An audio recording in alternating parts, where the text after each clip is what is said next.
안녕하세요. 축구 전문 기자 한준입니다. 이제 5월도 막바지 2022-2023 시즌 유럽 축구 리그도 서서히 막을 내리고 있습니다. 지난 주말에 독일 분데스리가와 잉글랜드 프리미어리그가 최종전을 치렀고요. 또 오는 주말에는 이탈리아 세리에 A 그리고 스페인 라리가가 마지막 라운드 경기를 치릅니다. 이미 이 두 리그는 우승팀이 확정이 됐죠. 김민재 선수의 활약 속에 이탈리아에서는 나폴리가 33년 만에 세 번째 우승을 이뤘고, 또 라리가에서는 바르셀로나가 차비 에르난데스 감독 체제에서 우승을 차지하며 레알 마드리드의 최근 주도적인 흐름을 좀 끊어내는데 성공을 했는데요. 레알 마드리드 같은 경우에는 지난 2021-2022 시즌에 그야말로 좀 대단한 경기력과 저력을 보여주면서 챔피언스리그 그리고 라리가 우승을 이뤘고, 또 카림 벤제마 선수가 최고의 활약을 펼치면서 발롱도르까지 수상을 하는 영광을 아는 바가 있습니다. 그런데 올 시즌에는 사실상 무관 메이저 대회 우승컵을 들지 못하면서 막을 내리게 됐죠. 챔피언스리그 준결승에서 맨시티에 탈락을 했고, 또 라리가 우승 경쟁에서도 바르셀로나에 조금은 큰 격차로 밀렸거든요. 그러다 보니까 이제 사실 한동안 전성시대를 이끌었던 선수들이 하향세이고 황혼기를 맞고 있다 보니 젊은 팀으로 리빌딩을 해가는 과정 속에 올 여름 어떤 행보를 보일지가 주목이 됐었는데, 카림 벤제마는 그래도 남아서 팀의 중심을 잡을 것으로 예상됐으나 사우디아라비아 거액의 제안을 받았다는 소식이 바로 한국 시간으로 오늘 새벽부터 나오기 시작했고, 이 소식은 저희가 일전에 말씀드린 해리 케인 선수의 레알 마드리드 역제안과 얽히면서 사실 벤제마가 남을 경우에는 그렇게 케인이 필요치 않았던 레알 마드리드의 스탠스가 급격히 바뀌었다라는 스페인 현지의 보도가 나오고 있습니다. 레알 마드리드가 케인 영입에 전격적으로 뛰어들 거란 얘기인데요. 현지 독점 보도들, 공신력 높은 1티어 기자들의 보도들을 통해서 현재 레알 마드리드의 상황이 어떤지, 또 케인 선수의 레알 마드리드 이적은 어떻게 협상이 진척되고 있는지 최신 정보 총정리해드리도록 하겠습니다. 우선 한준TV와 협업하고 있고 한준TV에 출연 중인 카데나 코페의 미겔 앙헬 디아스 기자가 가담한 코페의 라디오 생방송에서 벤제마의 거취에 대한 최신 소식과 또 향후 레알 마드리드의 대체 영입에 대한 보도들이 많이 나왔어요. 스페인 현지 시간으로 월요일에 이 데포르테스 코페의 아란차 로드리게스 기자가 가장 먼저 카림 벤제마가 레알 마드리드를 떠날 수 있다라는 보도를 내놓았고, 그 뒤에도 믿을만한 매체들과 기자들이 후속 보도를 내놓은 것인데요. 우선 이 아란차 로드리게스 기자가 어떤 얘기를 했느냐, 벤제마는 아랍팀으로부터 제안을 받아서 망설이고 있다라는 얘기를 했습니다. 바로 이 아랍팀은 사우디 팀이고요. 또 멜초르 루이스 기자는 이 제안의 규모는 2시즌간 연봉 2억 유로다 라고 얘기를 했어요. 그러니까 연봉 1억 유로 2년 계약이니까 2억 유로를 준다는 것인데, 이게 사실은 선수 경력의 막바지에 있는 벤제마 선수에게는 다시 없을 거액을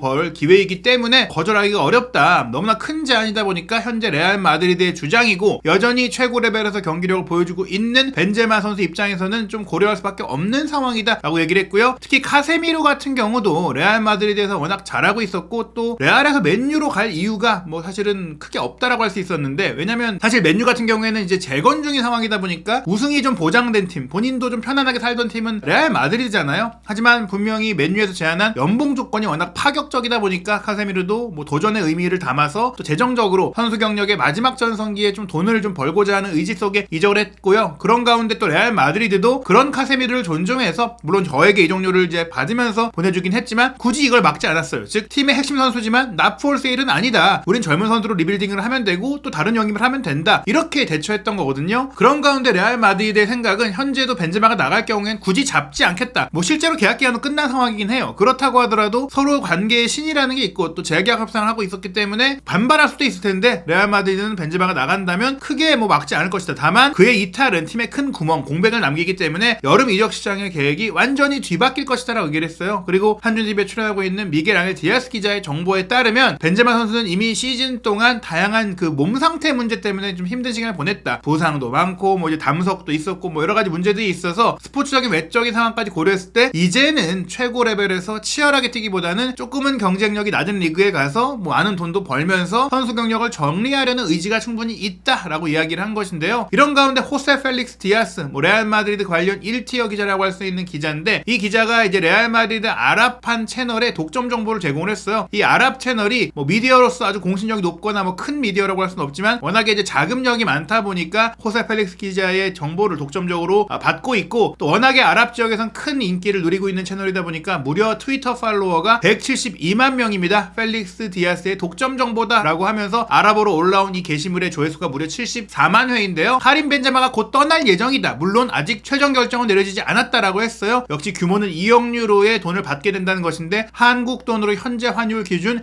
2,834억 원입니다. 어마어마한 규모의 제안을 받게 된 것인데요. 그런 가운데 호세 펠릭스 디아스 기자의 추가 정보에 따르면 호날두의 알 나스르 이적을 나에게 알려줬던 그 소식통이 얘기해줬는데, 그러니까 믿을만한 소식통이란 얘기예요. 알 힐랄이 메시 영입을 이제 추진하고 있고 알 이티하드가 카림 벤제마 영입을 추진하고 있다. 즉 현재 사우디 아라비아 리그에서 세계 최고의 스타들을 영입해가지고 정말 갈락티코 리그가 되는 거 아니냐, 이런 얘기가 나오고 있는데, 지금 호날두를 영입했던 알 나스르는 올 시즌 결국 이제 사우디 리그 우승에 실패를 했어요. 그래도 준우승을 차지하면서 다음 시즌 AFC 챔피언스 리그 플레이오프 진출에 성공을 했고요. 메시를 영입하려고 하는 알 힐랄 같은 경우에는 챔피언스 리그 진출권을 확보하지 못했어요. 시즌을 3위로 마쳤거든요. 메시 선수를 영입을 해서 이제 도전하겠다는 의지인 것이고, 알 이티하드가 현재 사우디 챔피언입니다. 뭐 최강의 전력 역사를 갖고 있는 팀인데, 바로 이 팀이 이제 벤제마 선수 영입을 원하고 있고, 또 2023 클럽 월드컵도 참가권을 얻게 됐고, 또 챔피언스리그 다음 시즌 진출권, 조별리그 본선 직행까지 이뤄냈기 때문에 벤제마를 통해서 전력을 강화하겠다는 얘기인데요. 데펜사 센트랄이라고 레알 마드리드 소식을 전문으로 다루는 레알 매체가 있거든요. 이 매체의 독점 보도에 따르면 플로렌티노 페레스 회장이 직접 벤제마에게 이 상황에 대해서 알아보기 위해 전화를 했다고 합니다. 둘의 사이가 친하니까 굳이 에이전트나 구단 관계자나 디렉터를 통해서 한 게 아니라 이 소식이 나오고 본인도 들었을 거예요. 사우디 팀에서 벤제마에게 이런 엄청난 제안을 했다. 그래서 이제 무슨 얘기를 했느냐? 페레스 회장은 무슨 일이 있다면 얘기를 해줘라. 너가 떠나야 되는 상황이 된다면 나에게 얘기를 해줘라. 너는 최고의 대우를 받을 자격이 있다. 그러니까 이제 좋은 제안이 온다면 우리도 너를 기쁜 마음으로 보내줄 테니, 오히려 이제 작별 행사까지 우리가 만들어주고 뭐 유종의미를 거둘 수 있게 해줄 테니 얘기를 해달라. 이렇게 얘기를 했다는 거예요. 즉 이적을 승인했다는 얘기인데, 뭐 사실 이적 자체를 승인할 필요는 없어요. 현재 벤제마 선수의 계약은 6월 30일에 종료가 됩니다. 올 시즌 마지막 경기인 오는 주말 경기를 치르고 나면 사실 자유의 몸이 되는 것이죠. 2021년 여름에 2년 연장 계약을 했었고, 지금 벤제마 선수와 1년 더 연장 계약을 할 거라는 얘기들이 있었지만 이 사우디에 거의 오퍼가 오게 되면서 사실은 잡기 어려운 상황. 게다가 알 이티하드 입장에서도 이적료를 제시할 수가 있는 게 레알 마드리드 측에 이적료를 제시할 필요가 없기 때문에 충분히 이제 데려갈 수 있는 상황이다 라고 볼 수 있겠습니다. 레알 마드리드 입장에서는 벤제마 선수가 떠날 경우에는 2년급의 선수를 무조건 영입을 해야 돼요. 엄청난 공백이 될 수밖에 없고, 저희가 이제 케인 선수의 레알 역전설 보도를 분석해 드릴 때도 벤제마가 현재 유일한 레알 마드리드의 진짜 9번이라고 얘기를 드렸잖아요. 이 선수가 이제 2008년 여름에 호날두가 팀을 떠난 이후부터 호날두에게 모든 골이 집중됐었는데 득점에는 폭발했었죠. 원래도 득점력이 뛰어난 선수였지만 솔직히 뭐 호날두만큼의 결정력은 좀 아니다라는 얘기도 있었고, 연계 능력이 뛰어나다. 호날두 선수의 보조 파트너 느낌이었는데, 호날두 선수가 떠났던 2018-19 시즌에 라리가 21골 그리고 전체 공식 대회 30골을 기록하면서 2011-12 시즌 무리뉴 감독 체제에서 드디어 포텐이 터졌던 그때 이후로는 가장 많은 골을 넣었고요. 그 뒤로는 꾸준히 이제 엄청난 득점력을 보이면서 특히 2021-2022 시즌에는 챔스 우승, 라리가 우승을 차지할 때 라리가에서 27골 득점왕 차지했고, 챔피언스리그에서 15골 득점왕을 차지하면서 전체 시즌 44골로 커리어 통산 최고의 기록을 남겼죠. 그러면서 호날두가 떠난 이후 5시즌 동안 레알 마드리드에서 무려 161골을 폭발하는 엄청난 이제 공격력을 보여줬고, 또 이 선수가 득점만 잘하는 게 아니잖아요. 9.5번 스트라이커, 10번 역할을 함께하는 9번 공격수의 교과서로 불립니다. 레반도프스키도 이런 역할이 가능한 선수긴 한데, 이 능력에 있어서는 세계 최고는 벤제마다. 물론 케인도 무리뉴 감독, 콘테 감독이 그런 그 10번 플레이메이커 역할을 맡기면서 잘 썼는데, 사실은 케인은 조금 이제 10번 역할과 9번 역할이 나눠져서 이루어진다. 이거 할 땐 이거 하고 이거 할 땐 이거 하고 좀 그런 느낌이 있다면, 벤제마는 경기 중에 자연스럽게 9번 역할도 하고 10번 역할도 하면서 혼재된 그 10번과 9번 사이의 위치에서 너무나 플레이를 세련되게 하다 보니까 이 선수야말로 이제 9.5번에 있어서는 최고다라는 평가죠. 2022-2023 시즌 아직 라리가 최종전이 남아있는 가운데 현재 벤제마는 18골로 득점왕 경쟁하고 있고요. 또 3개의 도움까지 포함해서 총 21개의 공격 포인트로 팀 내 최다 공격 포인트를 기록을 하고 있는데, 중요한 건 뭐냐, 벤제마 선수가 18골을 넣었으니까 도움은 3개밖에 안 되잖아요. 근데 기대 도움 기록이 5.4개였어요. 즉 사실은 6개 정도의 어시스트를 했어야 되는데 동료들이 이 기회를 살리지 못했다, 받아먹지 못했다라는 얘기예요. 실제로 벤제마 선수가 올 시즌 내내 빅찬스만 14개를 만들었어요. 비니시우스와 함께 공동 1위인데, 즉 이 14개의 빅찬스 중에 11개가 조금 무산이 됐다. 3개의 도움을 했는데, 사실 빅찬스를 다 넣는 건 아니지만, 넣을 수 있는 건 아니지만, 벤제마의 곁에 조금 더 결정력이 있는 선수가 있었다면 더 많은 어시스트도 가능했다는 얘기입니다. 그냥 기회 창출도 무려 49회, 그러니까 벤제마 선수의 패스를 받아 슈팅이 나온 게 49회라는 얘기거든요. 그럴 정도로 레알 마드리드에서의 많은 공격 영향력을 차지하고 있는데, 그러다 보니까 레알 마드리드는 이제 벤제마 선수를 대신할 주전급 공격수 프리메르 니벨, 최고 레벨의 선수가 필요하다라고 이제 보도가 나왔습니다. 스페인 매체인 렐레보, 마테오 모레토 기자가 속한 것으로 한국에도 잘 알려져 있는 그 매체에서 벤제마가 레알 마드리드를 떠날 것으로 보이다 보니 이제 공격수 영입이 이뤄질 것이다라는 보도가 나온 것인데, 이미 사실 에스파뇰에서 대단한 활약을 올 시즌에 펼치고 있는 호셀루 선수가 레알 마드리드와 강하게 연결이 됐어요. 이 호셀루 선수가 오는 것이 유력시 되지만, 사실 호셀루는 벤제마가 남을 것이라고 했을 때도 영입이 이제 추진됐던 선수예요. 즉 벤제마의 백업 자원이 필요하기 때문에 이제 고려가 됐다. 벤제마 선수가 나이도 있다 보니까 부상 이슈도 있고 전체 시즌을 혼자서 다툴 수는 없으니까 또 다른 자원이, 로테이션 자원이 필요하다고 데려오는 것인데, 호셀루가 오더라도 더 큰 선수가 와야 된다는 보도를 한 것이죠. 일단 호셀루 같은 경우에는 나이도 꽤 있어요. 1990년생이다 보니까 30대 중반을 향해 가고 있습니다. 192cm의 장신으로 포스트 플레이도 가능하고 독일 분데스리가, 잉글랜드 프리미어리그 경험도 있는데, 알라베스를 통해서 라리가로 돌아왔던 2019-2020 시즌부터는 최근 4시즌 연속 2자릿 수점을 올렸고, 특히 올 시즌에 완전히 만개하면서 16골을 기록하면서 스페인 선수 중에 가장 많은 골을 넣고 있거든요. 그러다 보니까 지난 3월달 유로 2024 예선전에 스페인 대표 선수로 처음 발탁이 돼서 또 노르웨이와의 경기에서 홀로 2골을 기록하면서 이제 스페인 대표팀의 주전 공격수 자리까지 노리고 있는 상황입니다. 이 선수가 2025년까지 에스파뇰과 계약되어 있긴 한데, 에스파뇰이 2부 리그 강등도 확정이 됐기 때문에 레알 마드리드의 오퍼를 거절할 수가 없는 상황이겠죠. 하지만 말씀드린 대로 호셀루를 레알 마드리드의 주전 9번으로 쓰겠느냐, 그런 상황이 되진 않을 것이다라는 얘기예요. 그래서 호셀루를 데려와도 이제 벤제마가 떠난 자리를 대체하기 위해 돈을 쓸 수밖에 없다. 사실 뭐 이전 영상에서도 저희가 레알 마드리드의 이적 관련 정책에서는 차후에 2024년이나 2025년에 엘링 홀란 그리고 킬리안 음바페를 데려오기 위해서 돈을 많이 쓰지 않고 있다 얘기를 드렸고, 또 올 여름 같은 경우에는 주드 벨링엄 영입에 굉장히 많은 이적료를 투자하는 상황이다 이렇게 얘기를 드렸기 때문에, 당장에 이제 공격 라인에 큰 돈을 쓰겠느냐라고 했지만 벤제마가 나가는 상황이라면 써야 된다. 게다가 킬리안 음바페는 최근 이제 프랑스에서의 마지막 경기를 치르고 나서 나는 다음 시즌에도 파리 생제르맹에 있을 것이고 100% 헌신하겠다 이런 인터뷰를 했거든요. 뭐 실제로 계약 기간도 이렇게 남아있기 때문에 또 파리 올림픽 때까지는 또 파리에 머물 것이다라고 얘기를 했기 때문에 이 선수는 남을 거예요. 즉 레알 마드리드가 갑자기 상황이 바뀌었다고 데려올 수가 없고, 또 파리 생제르맹 측에 거액의 이적료를 줄 생각도 없다라는 게 레알 마드리드의 방침입니다. 그러다 보니 이제 9번 공격수, 특히 연계가 가능한 공격수로 레알 마드리드가 데려올 만한 선수는 현재로서는 해리 케인밖에 없다. 해리 케인 선수의 계약이 이제 토트넘과 1년밖에 남지 않았고, 또 토트넘이 다음 시즌에 유럽 대항전에 아예 나서지 못하게 된 상황은 케인을 데려올 수 있는 그런 근거가 될 수 있어요. 사실은 토트넘이 내년 여름에 케인 선수를 FA로 풀어준다고 하더라도 놔주지 않을 것이다라는 입장이 강하고, 또 케인 선수도 마지막 시즌을 토트넘에서 헌신하겠다는 생각이 있었어요. 그런데 그 이유는 본인이 떠나기 어려워 보이기 때문에 그랬던 거예요. 사실 바이에른 뮌헨도 관심을 갖고 있지만 케인 선수가 분데스리가 진출에 조금 의구심을 가질 수 있는 부분들이 있고, 또 레알 마드리드로 가고 싶어서 역제안을 했다는 얘기들이 있었잖아요. 이 부분에 있어서는 사실 레알 마드리드가 레비 회장을 설득할 만한 이적료를 쓸 수 있는 상황이 아니다 보니 컨디션 체크 정도가 아니었느냐. 케인이 떠난다면 레알 마드리드로 가고 싶다. 사실 가장 큰 옵션은 프리미어리그에 남는 것인데, 이제 맨체스터 유나이티드가 케인 선수를 영입하고 싶어 하지만 레비 회장이 어떤 돈을 줘도 주지 않으려고 하고 있고, 또 맨체스터 유나이티드의 구단 매각 이슈까지 기다리게 되면 너무 긴 시간이 끌릴 수가 있거든요. 그런 가운데 벤제마가 사우디로 떠날 수 있게 된 상황은 레알 마드리드가 케인 영입을 위해 큰 돈을 쓸 수 있는 이제 배경이 되고 있는 거예요. 그래서 이 카데나 코페에서도 앞서 말씀드린 아란차 기자라든지 또 멜초르 기자라든지 미겔 알 디아스 기자, 그리고 프리미어리그에서도 활동을 했었고 레알 마드리드에서 활약했던 스페인의 전설적인 공격수 페르난도 모리엔테스가 함께 이 코페 방송에 출연을 해서, 그렇다면 레알 마드리드는 벤제마가 떠날 공백을 어떻게 대체할 것이냐. 일단 호셀루가 오는 것은 마리아노 디아스가 떠나는 이제 공격 라인의 백업 옵션을 대체하는 것이고, 벤제마를 대체하는 옵션은 아니다라고 명확하게 얘기를 했고요. 그러면서 최근에 언급됐던 선수가 리버풀과 계약 만료로 이제 FA 선수가 된 브라질 대표 출신 공격수 호베르투 피르미누인데, 사실 피르미누가 언급된 것도 벤제마의 대체 자원이라기보다는 벤제마가 이제 있더라도 몸 상태 문제 그리고 연계 플레이 능력이 있어서 호셀루가 조금 아쉬울 수도 있어서 이제 피르미누가 언급이 됐던 거거든요. 지금 여기서 나온 보도는 해리 케인과 피르미누가 레알 마드리드의 옵션이 되고 있다는 얘기인데, 케인 선수 영입이 아마 가장 큰 협상이 될 것이다. 그란 오페라시온이라고 얘기를 하면서, 물론 협상이 쉽지 않을 것이다. 하지만 레알 마드리드는 다니엘 레비 회장을 설득하기 위해 멈추지 않을 것이다. 이런 얘기가 나왔어요. 그러니까 현재 벤제마의 진정한 알테르네티바 레알, 진짜 대안은 이제 잉글랜드 공격수인 케인이다라고 얘기를 한 것입니다. 즉 이제 모리엔테스도 케인이 가장 이상적이다. 뭐 이전부터 레알 마드리드가 벤제마의 이제 하약세가 언제 올까, 벤제마의 전성기가 언제 끝날까를 고민할 때마다 언급됐던 선수가 케인이고, 또 2018-19 시즌에 토트넘이 챔피언스리그 준우승을 차지했을 때 케인도, 손흥민 선수도 레알 마드리드의 영입 리스트에 올랐었고, 실제적으로 가장 구체적으로 연결된 건 케인 선수였는데, 물론 케인은 이때 또 토트넘에 남으려고 했고 또 토트넘도 안 보내주려고 했기 때문에 구체적인 협상 단계까지 가지도 못했어요. 하지만 현재는 레알 마드리드가 케인을 위해서 움직일 수밖에 없는 상황이 펼쳐지고 있고, 케인도 떠날 수 있는 그런 시점이다. 계약상으로도 그렇다라고 봐야 될 것 같습니다. 물론 케인의 계약이 1년밖에 안 남았어도 레알 마드리드가 1억 유로 이상의 돈을 준비해야 할 것 같은데요. 레알 마드리드가 그런 재정적인 여력을 만들 수 있겠느냐, 요것도 주목해 봐야 될 것 같아요. 일단 주드 벨링엄 영입에 1억 2천만 유로 가까이를 써야 하는데, 다만 이제 분납 형태로 진행이 될 수 있고 옵션도 포함될 수 있기 때문에 1억 유로가 회계장부에 바로 찍히는 건 아니다라고 봤을 때는 케인 선수의 영입도 동반 추진하면서, 그동안 또 레알 마드리드가 돈을 많이 쓰지 않았기 때문에 FFP 규정을 준수하면서 조금 영입의 방법을 찾지 않을까 싶습니다. 레알 마드리드의 여드름 이적 시장, 사실 주드 벨링엄의 레알 마드리드 이적은 던딜이라는 얘기가 나오고 있고요. 또 레알 마드리드 유스 출신으로 라요 바이카노에 가서 이제 성장했던 프란 가르시아의 이제 바이백도 거의 확정적입니다. 여기에 바이백 옵션이 있었던 브라임 디아스도 레알 마드리드로 돌아온다는 게 거의 뭐 기정사실화가 되고 있고요. 또 케인, 호셀루, 피르미누가 이제 벤제마가 떠날 경우 대체 옵션으로 거론이 되고 있어요. 호셀루의 레알행 거의 유력시 된다고 보고 있고, 케인이 올 것이냐 피르미누가 올 것이냐, 사실 피르미누가 올 경우 호셀루, 피르미누만으로 공격을 운영하기에 다음 시즌에 무게감은 확실히 떨어진다고 볼 수 있겠거든요. 과연 이 벤제마의 갑작스러운 사우디행 추진이 해리 케인 선수의 올 여름 거치에 어떤 영향을 미치게 될지, 앞으로 이어지는 추가적인 보도와 상황들 한준TV에서 최신 소식 분석해서 전해드리도록 하겠습니다.